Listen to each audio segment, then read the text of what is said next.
Sir, इसके अलावा हम लोग आरजेडी के ही एक और नेता के बयान पर चलते हैं। आरजेडी के प्रधान महासचिव रणविजय साहू के बयान के बाद जो है वो सीमांचल को पश्चिम बंगाल के कुछ हिस्सों के साथ मिलाकर यूटी यानी यूनियन टेरिटरी या केंद्र शासित प्रदेश बनाने की जो चर्चा है वो तेज हो गई है। उन्होंने ये दावा किया कि इस मुद्दे पर ही केंद्रीय गृह मंत्री अमित शाह के दौरे में बात हो सकती है। और जहां तक नए राज्य की बात या केंद्र शासित प्रदेश बनाने की बात है, तो हमारे कॉन्स्टिट्यूशन में भी आर्टिकल 3 के तहत सीमाएं बदलने या पुनर्गठन का अंतिम अधिकार संसद के पास है और राष्ट्रपति की सिफारिश के बाद बिल संसद में पेश होता है और संबंधित राज्यों बिहार और पश्चिम बंगाल से इसमें राय ली जाती है। और लेकिन उनकी सहमति जो है वो अनिवार्य नहीं होती है। तो क्या सीमांचल को अलग करने की जो चर्चा है वो महज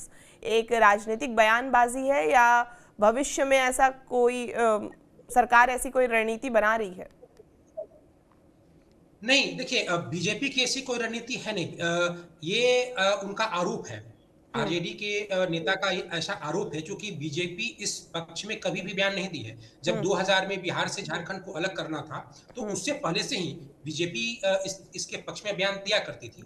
ऐसा इस वक्त कुछ है नहीं, और अगर ऐसा किया जाए तो मुझे नहीं लगता है कि उससे राजनीतिक तौर पे बीजेपी को कोई खास फायदा होगा। क्योंकि अगर आज सीमांचल बिहार में है, तभी जाकर के घुसपैठियों का मसला होता है, हिंदू बनाम मुस्लिम की जो राजनीति का एक स्पेस भी होता है। अगर वो केंद्र शासित प्रदेश हो जाए तो ऐसा मसला नहीं होगा। मुझे नहीं लगता है कि बीजेपी को, अगर आप सच मानिए तो बीजेपी को सियासी फायदा भी इससे नहीं होने वाला है, और ये मसला है भी नहीं। दरअसल वो सीमा, जो बिहार का जो सीमांचल का सीमा है, वो बहुत महत्वपूर्ण है। वो भारत नेपाल सीमा, एक तरीके भारत नेपाल सीमा भी वहां पे है। बिहार का जो पूर्णिया है, कटिहार है, किशनगंज है, वो पश्चिम बंगाल के जो मालदा है और दिनाजपुर का एरिया आपस में मिलता है। वहीं से नॉर्थ ईस्ट का भी जो एरिया है मिलता है। नॉर्थ ईस्ट जो भारत का इलाका है, वो भी एक संवेदनशील सुरक्षा के रूप में बहुत ही महत्वपूर्ण है, और साथ ही साथ भारत नेपाल की सीमा मिलती है। तो यहाँ की समीक्षा बैठक केंद्रीय गृह मंत्री की ओर से किया जाना चाहिए।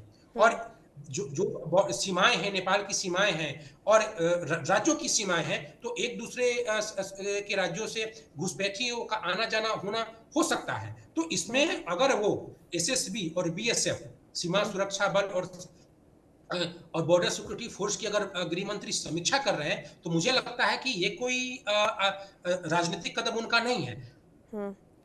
हाँ, वो जब आए हैं तो अपने भाषणों में पश्चिम बंगाल के चुनाव की चर्चा किए हैं। तो क्योंकि चुनाव बिल्कुल नजदीक है, लेकिन देखिए, घुसपैठियों की चर्चा करने से भी, बिहार में अगर आप घुसपैठियों की चर्चा करते हैं, उससे भी बीजेपी को अप्रत्यक्ष लाभ होता है।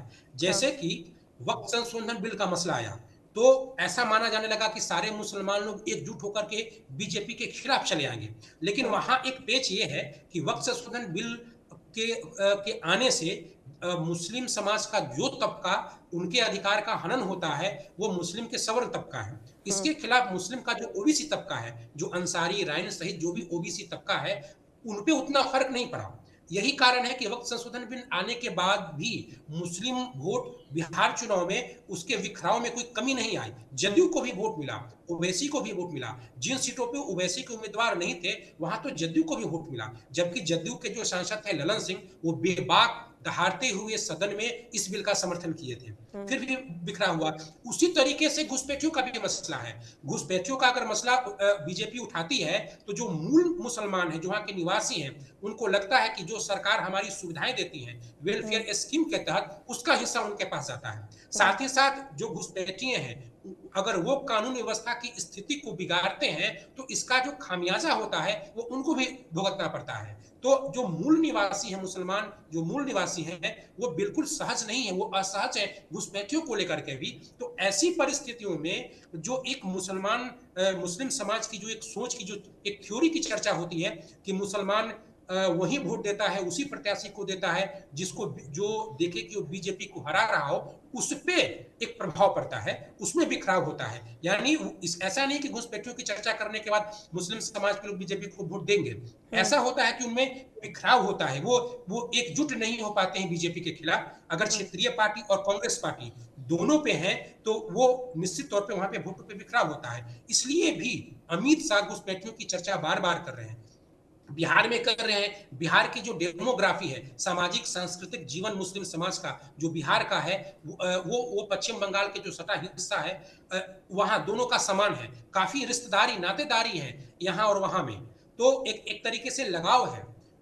तो वहां पे जाके घुसपैठियों की अगर चर्चा करेंगे तो जो मूल निवासी हैं मुस्लिम समाज के, उन पे फर्क पड़ेगा, और वो उस तरीके से बीजेपी के खिलाफ एकजुट न होकर के वो क्षेत्र, अगर जैसे ममता बनर्जी भी खड़ा होंगी, कांग्रेस अलग खड़ा होगा, कम्युनिस्ट पार्टी खड़े उनके उम्मीदवार भी होंगे, तो कई उम्मीदवारों में उनका वोट बिखर जाएगा। एक राजनीतिक कारण है और सुरक्षा का कारण तो है ही। घुसपैठी एक समस्या है और सुरक्षा का कारण है भी।